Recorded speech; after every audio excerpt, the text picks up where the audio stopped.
How to become an audio engineer, brought to you by jobsearchchannel.com. What's going on today, you guys? So today we're going to be going over the question of who is Bob Dylan's music producer.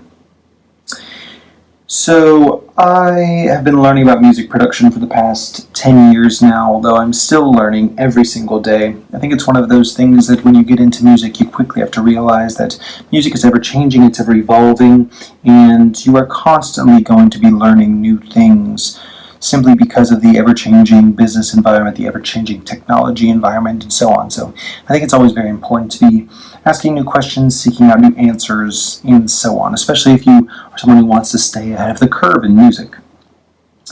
Now, I got started in music because music's always been a huge, huge passion of mine, though music production wasn't my first passion.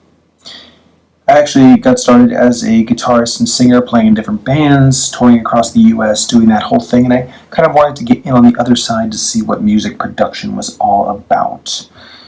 I felt that, it was a cool way for myself to maybe get creative, work with other people, and hopefully, make a good career out of it. So I went to school, studied music, got a few internships at some studios out here in LA, where I got some really, really wonderful hands-on experience with some amazing producers, and eventually landed myself a job as a producer, songwriter, and top liner at a sync studio over here in LA, where I've been working for the past 2 years. So you might want to know the answer to the question of who is Bob Dylan's music producer, because you're a major Bob Dylan fan, and some of his hit songs and albums may have inspired you in ways growing up, and you kind of want to know, hey, who is the person that was behind producing Bob Dylan and creating that sort of sound that you love.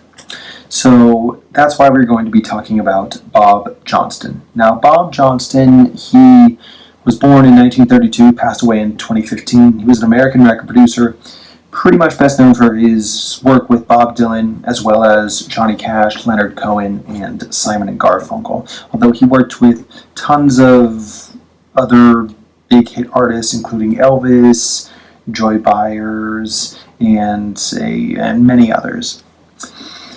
So Johnston and Bob Dylan met when he was working pretty much as a staff producer for Cap Records, which was then Columbia Records, and he was already pretty much producing for Patti Page in 1965 when he got the assignment to produce Bob Dylan. Now, at his time in Columbia, he also produced for some other really, really big artists, including, like I said, Simon and Garfunkel, but I think Bob Dylan was one of his pretty much biggest artists that he worked with at the time. Actually, at the beginning, it's funny, at the beginning of To Be Alone With You on Nashville Skyline, you can even hear Bob Dylan asking Johnson, "Is it rolling, Bob?" So it's kind of a nice little, piece of ear candy for you there. As producer, Bob Johnston worked on Highway 61 Revisited, except for Like a Rolling Stone. He also worked on Blonde on Blonde, John Wesley Harding, Nashville Skyline, Self-Portrait, and New Morning with Bob Dylan. So if you are interested in learning more about Bob Dylan's productions, Bob Dylan's recordings, and Bob Johnston, I would highly recommend looking him up. He is one of the top producers, was one of the top producers of the late 60s and early 70s, and just a great name in folk music production. Alright guys, that's pretty much it. If you guys have any other questions, please feel free to check the description and get in touch with us, and good luck on your journey to learn more about music production. Alright, take it easy.